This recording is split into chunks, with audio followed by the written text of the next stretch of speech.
Picture an angel. Glowing robe, gentle wings, maybe a harp. That image is a lie.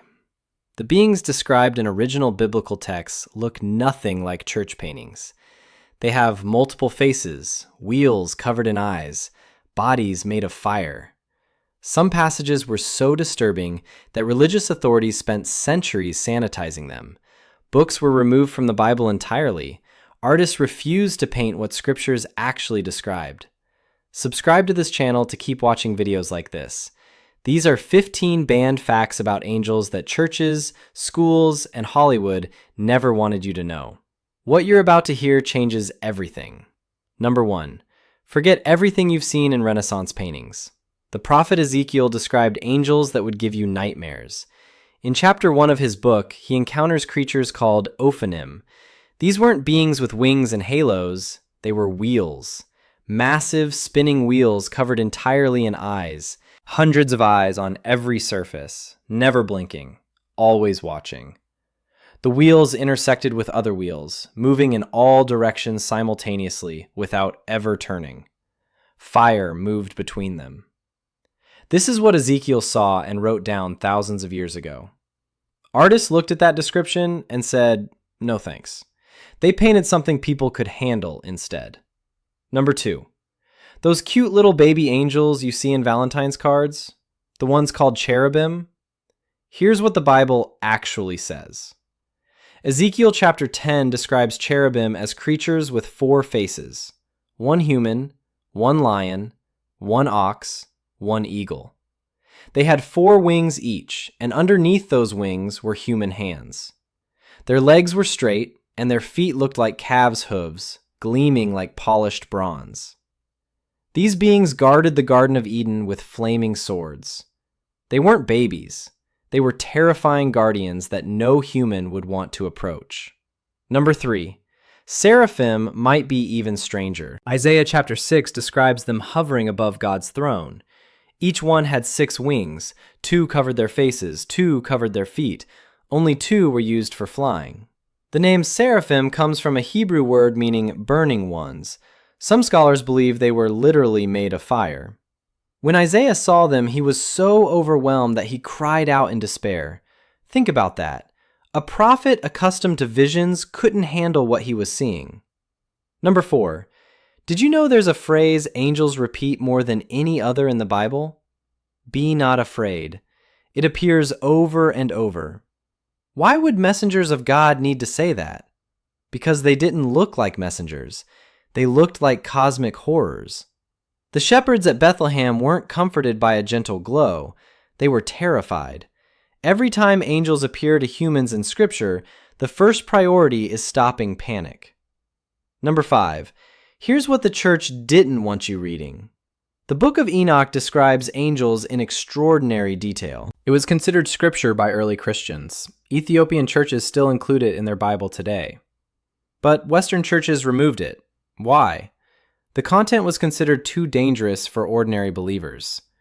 This book names 200 angels who descended to earth.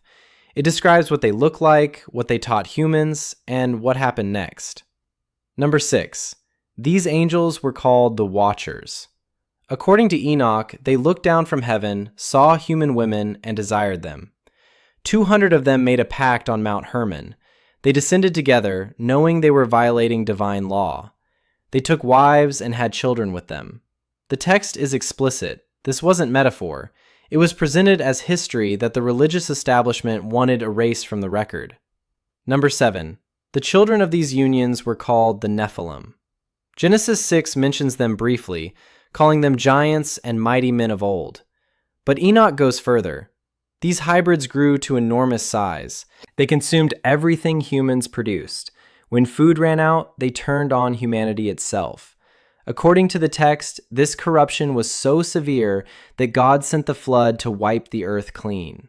The Nephilim weren't just mythology. They were the reason for the apocalypse. Number 8. The Watchers didn't just father giants. They taught humans forbidden knowledge. The Book of Enoch lists exactly what they revealed. Azazel taught metalworking and weapons.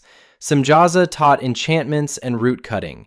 Others taught astrology, cosmetics, and the signs of the sun and moon. Think about that. Technologies that advanced civilization came, according to this text, from rebellious angels sharing secrets they were never supposed to reveal. The knowledge you use every day might trace back to beings who were punished for giving it to us. Number 9. Angels weren't just messengers, they were executioners. The angel of death passed through Egypt and killed every firstborn son in a single night. 2 angels destroyed Sodom and Gomorrah completely. In 2 Kings, one angel killed 185,000 Assyrian soldiers while they slept. That's not a typo. One angel, 185,000 dead by morning. These beings carried out divine judgment without hesitation. The gentle figures in stained glass windows were, according to Scripture, capable of genocide on command.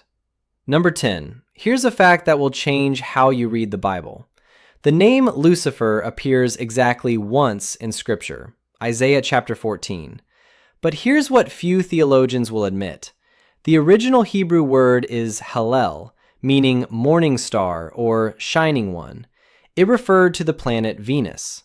The passage was written about a Babylonian king, mocking his fall from power. When Jerome translated the Bible into Latin in the 4th century, he used the word Lucifer, which simply meant light bearer. Centuries later, readers assumed it was Satan's original name. It wasn't. The devil you were taught about was partly created by a translation choice. Number 11. Medieval theologians organized angels into 9 distinct orders, seraphim and cherubim at the top, closest to God. Then thrones, dominions, virtues, powers, principalities, archangels, and finally regular angels at the bottom. This hierarchy appears nowhere in the Bible as a complete system. Scholars assembled it from scattered references across different books. The result looks more like a military command structure than a spiritual reality. Each rank had specific duties. Some governed nations, others moved celestial bodies. The organization chart of heaven was far more complex than Sunday school suggested. Number 12. Do angels have free will? Theologians have argued about this for centuries. Some say no. Angels were created to serve, incapable of genuine choice. But that creates a problem. If angels can't choose, how did some rebel? The Watchers chose to descend. Satan, however you understand that figure, chose to oppose God. Either angels have will and can fall, or the rebellion stories make no sense. This contradiction sits at the heart of angel theology. No one has resolved it satisfactorily. Number 13.